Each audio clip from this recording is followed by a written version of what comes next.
So morning guys, it's Sunday morning and I've just been waiting for Keith to go to bed so I can get up and get on with my day. Now, one of the things I'm seriously realising at the moment is that being without work makes it very, very difficult to be motivated. Now, 2 days ago I went down to Chester and down to Wrexham. That was a day out.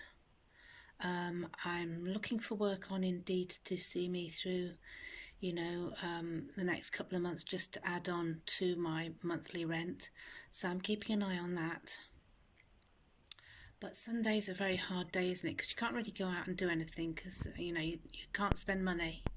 And it's full of, weekend, it's a busy time, isn't it? So you don't really want to go and mix with people. So I'm thinking about next week now.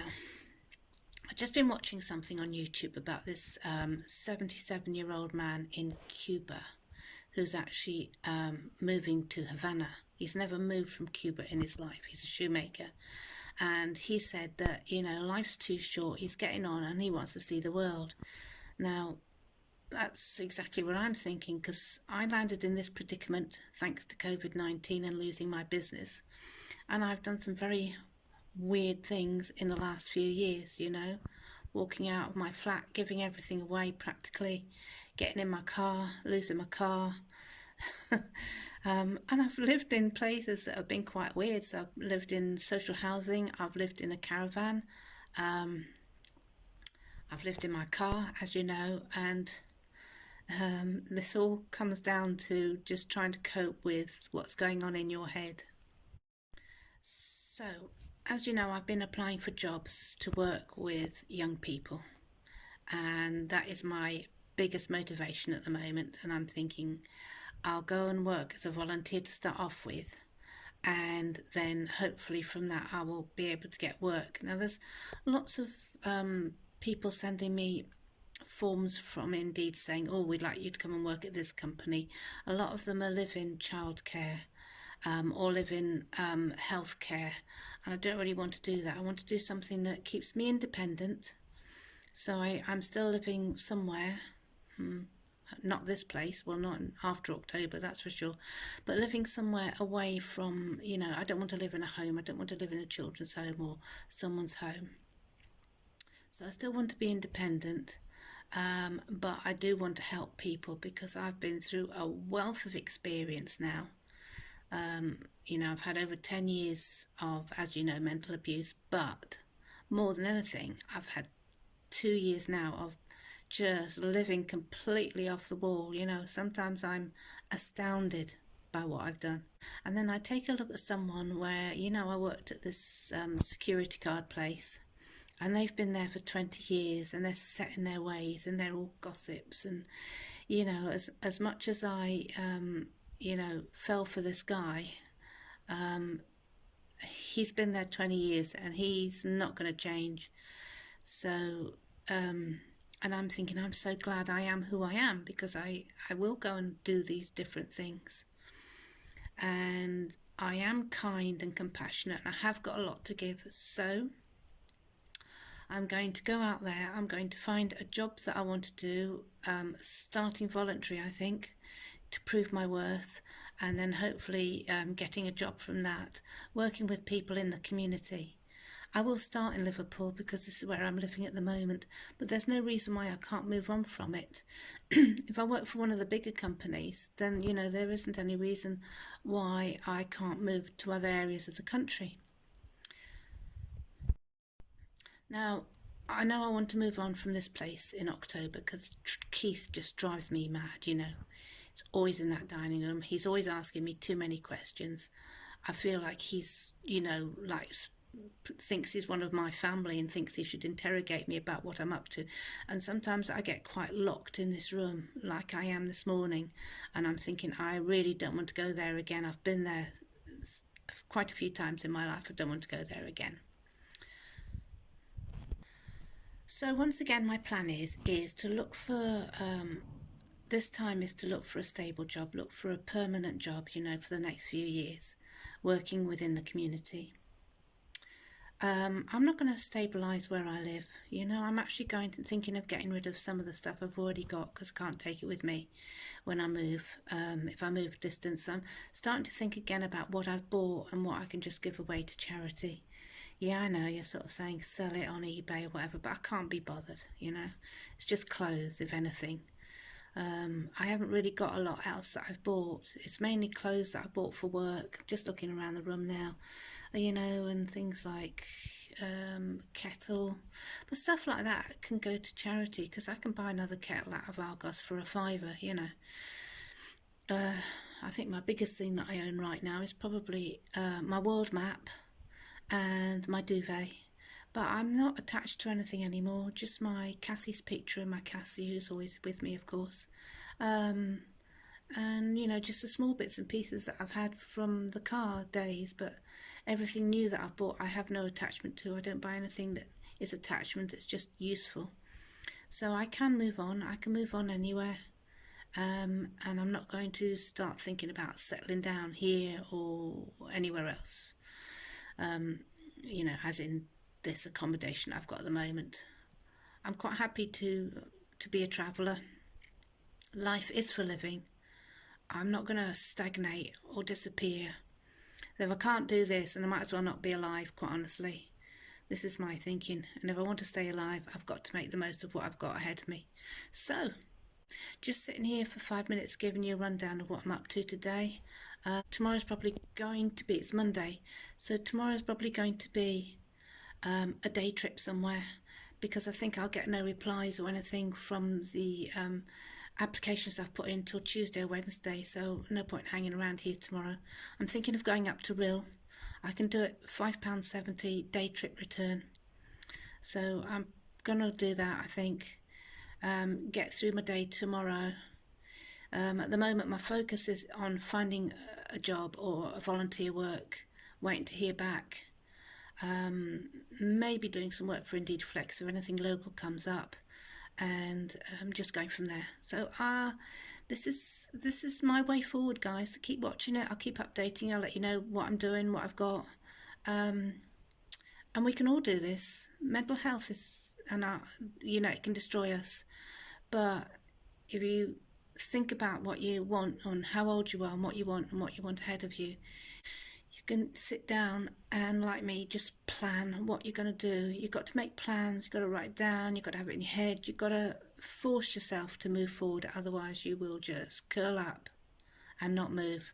And I've done that in my life several times, so I know what it's like. So I will catch you later. Be good.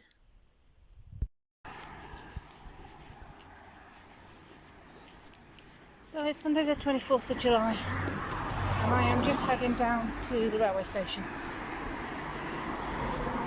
and it is about 10:30, I think. So that job really sort of helped me to understand that I could really still carry on doing a normal job, and that I was good at stuff. I was good at managing, good at communication and working with people and customer care and that.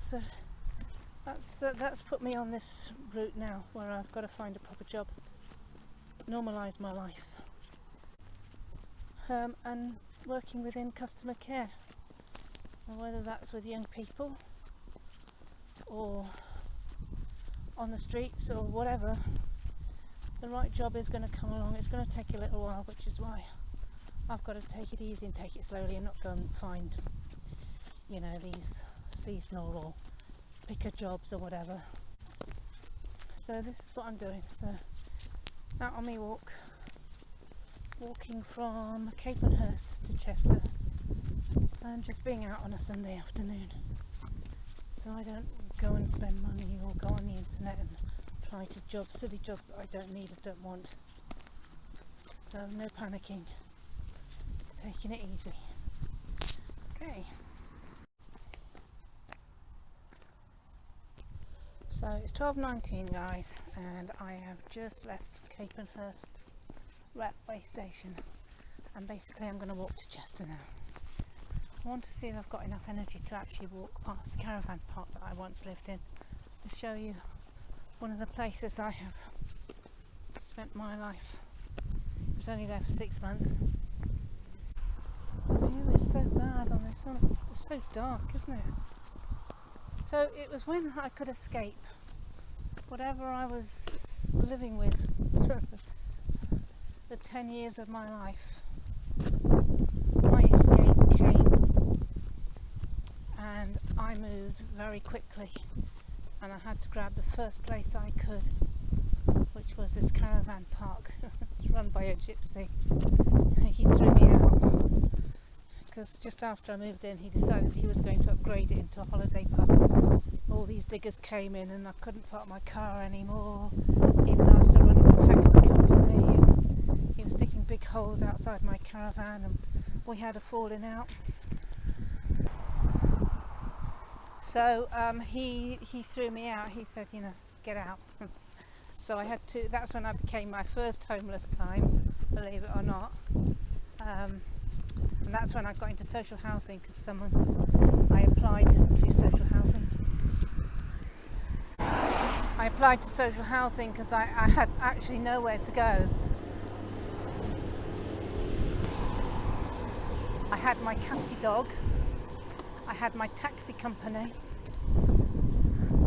I had my belongings, and at that time I needed a proper place to stay because I had my Cassie dog, so it was really important that I had a roof over my head. So I went to social housing and I was given a flat in Ellesmere Port.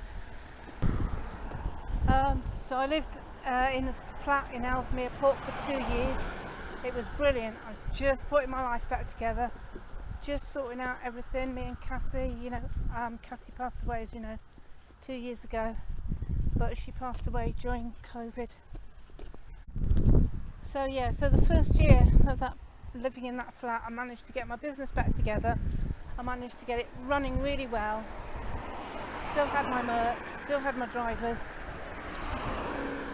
I just was able to put it all back together.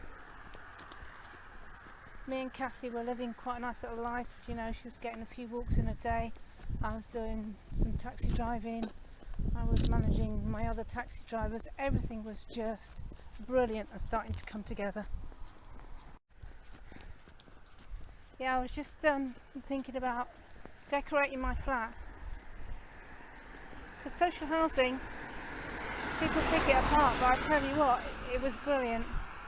You know, that flat becomes yours. You can decorate it, you can do what you like with it. There aren't any landlords who turn up. You know, it's just your own place. And once you've been there a year, you get secure tenancy, which basically means that you can stay there for life. And yeah, although I was living right amongst the drug dealers, and I got used to them, and I even got used to the guy next door throwing wobblies and smashing doors down and stuff, you know, you get used to it. And my next door neighbours became really good friends, even though they were on drugs and everything. It didn't matter, because the girl was lovely and the fella was really sweet. He was just, you know, he just needed anger management, and he was on a lot of drugs, so you know, it was up and down with him, but we got on really well, and I was really happy there. COVID came along, Cassie died, which was probably a really good time for her, I don't know, but you know, there was no money coming in. And after she went, I think that was it, I cracked. I held on for a bit, but then I cracked, as you know, and then I just threw it all to the wind and moved out, and you know the rest of my story, because that's when I moved into my car. So here I am again, in the process of putting my life back together again. 64, still trying to do that, huh? You noticed I've deleted my last video.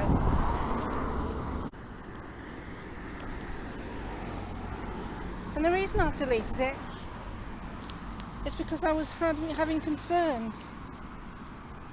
I tell you my life story, and I love your support on the YouTube, and I don't even mind the trolls, because you guys keep me in check.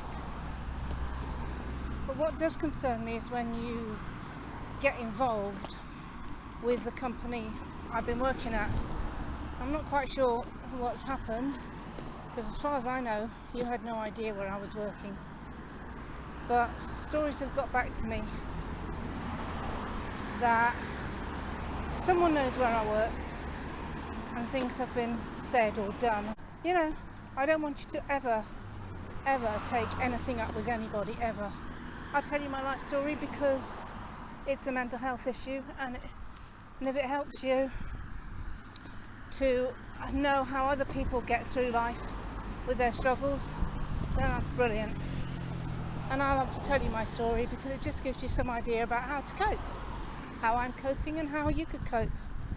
But you know, if I have another broken down romance or whatever in the future and I moan and whinge at you about it, I don't want you to ever find out where I work and go and do something about it. That's not what this is about. And if it ever happens again, I'll just stop videoing my story. So I just wanted you to be aware of that. I didn't want to upset anybody at the place of work. You know, it was a good place to work. I had some brilliant friends. I had a romance that went belly up. You know, that's life, hey? And if I can't tell you those stories like that, and if people can't know that, you know, other people go through these things, then that's a sad ending to this YouTube channel. So, you know, if I give you any idea of where I am or who I'm working with, just don't follow it up. Just go with the story, learn from it, get some help from it, diss it, whatever. But please don't get involved in real life. Cheers, guys. Oh my God, I'm gorgeous. Who says that?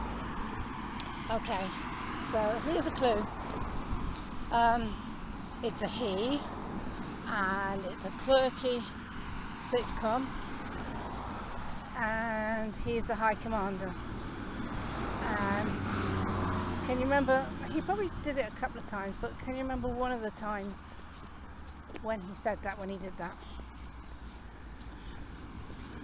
So, beep, beep, beep, beep, beep, beep. Here's the answer. So it's the High Commander, Dick Solomon, third rock from the sun.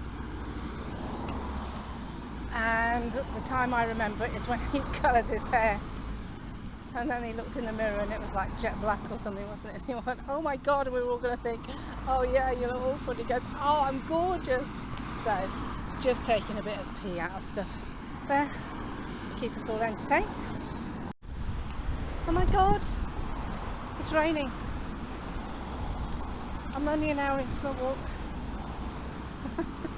It's raining, how dare it. Okay, so I've got my jacket in my rucksack, so I'm alright for that. I could really do without the rain though. Hey ho. So I am heading into Cheshire Oaks at the moment because I want to go down this small lane where my caravan park is, so that's where I'm heading for. It's probably about an hour away. The time at the moment is 12:49 and I will catch up with you in a little while. So that's the road I want to go down in a minute, but I've got something to do first.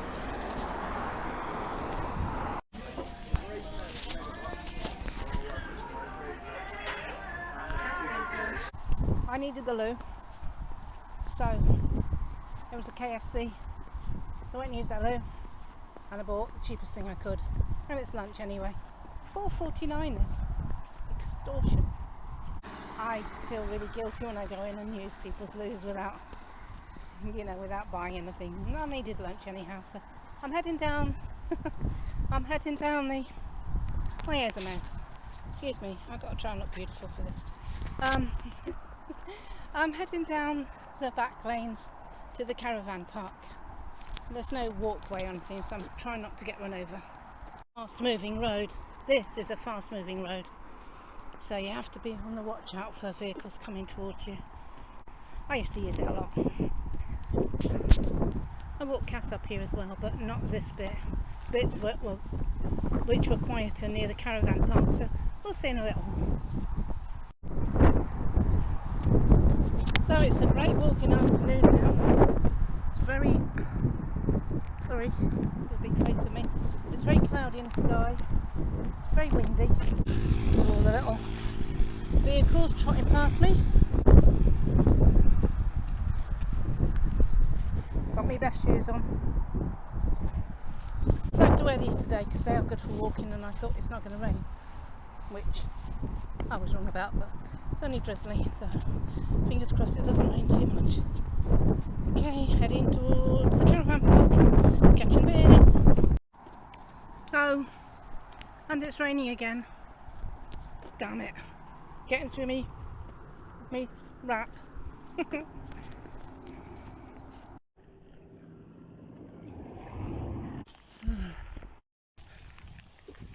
So it's pouring down with rain. I'm absolutely soaking through. Don't know if you can see. But we're just coming up to the caravan park. So I wanted to show you my caravan.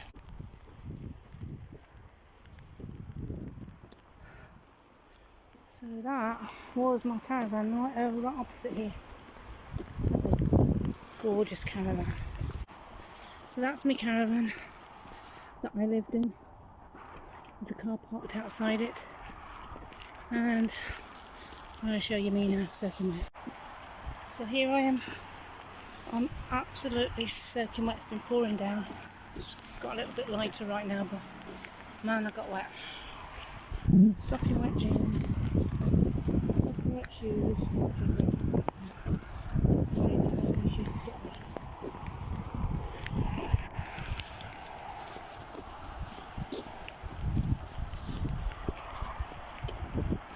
Heading back to Chester and the train station. Okay, it's 14:24. Here's something that's a little bit different. Catch me walking past in the mirror. Hello, can you see me? Yeah, soaking wet, but enjoying every minute of it.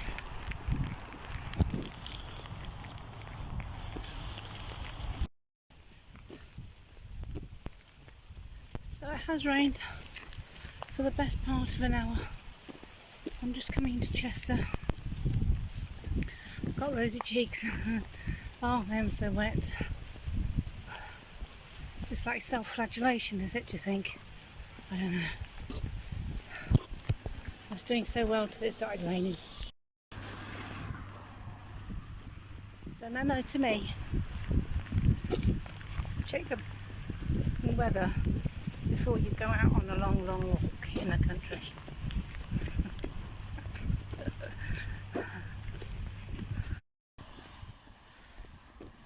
So here I am, guys. I'm in Chester and it stopped raining. And now I'm through the countryside in bucketing down water. And now I get to places where I can sit under cover, and of course it stopped raining. Okay, so I'd let you know.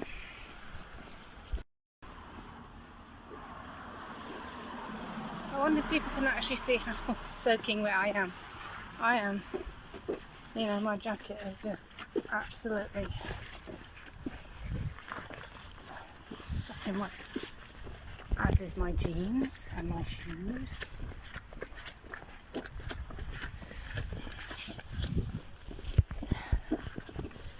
And my hair, not too bad.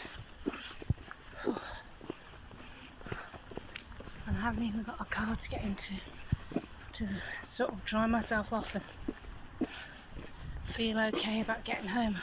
I've actually got to go home on a train with people soaking wet. Let's just hope that the train's not busy. So it's 16:26.